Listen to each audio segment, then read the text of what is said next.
Well, joining me via Skype is Governor of Kano State and the Chairman APC Edo Campaign Council, Abdullahi Ganduje. Your Excellency, thank you for joining us on the news this afternoon. Thank you. Thank you very much for inviting me as well. Thank you.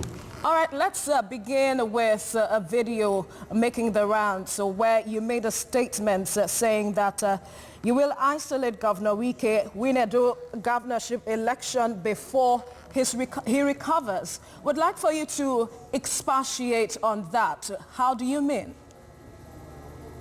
Thank you very much. It's a political statement showing that politically we are going to cage him because he has nothing to tell the people of Edo State, considering the administration of the present governor of Obaseki, who has just crossed to their own party. So we mean that actually he has nothing to tell the people of Edo State, and we will shut him down because we have facts and figures about the administration of Obaseki, who abandoned his party and joined a new party simply because he wants to contest and disregarding the state of affairs of Edo State.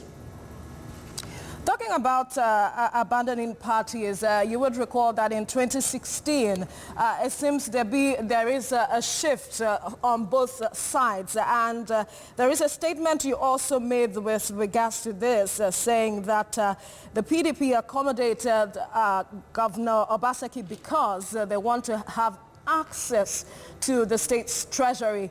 And the question is, on what grounds did the APC accommodate Ize Iyamu, who was of the PDP in 2016? Well, you see, if you look at the situation is quite different, because the pastor Osagi Iyamu was not in the same circumstance as Mr. Obaseki in this time around. Mr. Obaseki was voted 2016 by the people of Edo State, and then backed by our national chairman, Comrade Adam Ashomule, but he took a lot of time, was in fight instead of paying attention to the governance of the state. But the other case you are referring to is not the same as this one. So you can see that a lot of time was wasted with litigations, in fight, and at the expense of governance. And at the end of it, he has crossed to another party. So now, some might say that the incumbent governor defecting to the PDP might be of advantage to the PDP now, looking at the power of incumbency. I wonder how would you would react to that statement? Well, I think that is anticipated because the real issue is that the people of Edo State who have been abandoned in terms of good governance, who have been cheated, they are watching. So it is a miscalculation to say that the incumbency will, provide dividends as far as this election is concerned. If you look at it, the art of governance is to provide, infrastructural facilities, socio-economic development, peace and stability in the state. But if you look at it, all these things are lacking not because that there was no enough fund provided from the federal government and the internally generated revenue to some extent, but simply because there was no peace of mind, and the governor himself was always thinking of, fighting his perceived opponents. And because of that, he spent a lot of money on litigation, on lawyers, on court processes, and we have learned that he had about 53 cases in the court, and you can imagine how much money has been spent on that. But what is even important, what has he on the ground in order to convince the people of Edo State that he should be voted again?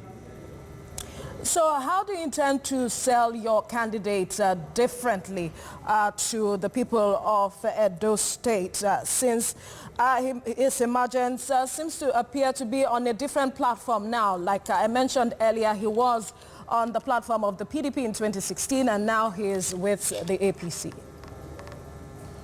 Yes, he was on the platform of PDP during the last gubernatorial election 2016. And he was marginally defeated, and the advantage now, he has come over with most of his followers, most of his admirers, while Obasaki has gone not much with the followers, but only with the members of the cabinet because of the injustice that he has committed, especially if you look at the legislators who won their election, who were voted by their people, but he refused to swear them in so that they can take part in democracy in Edo State themselves, and those who voted them are not happy at all, and they are bound not to vote for him again. So you can see that our own candidate is a man of God, is a man who is known in the train, is a man who is honest, and is a man who is keeping to his promise.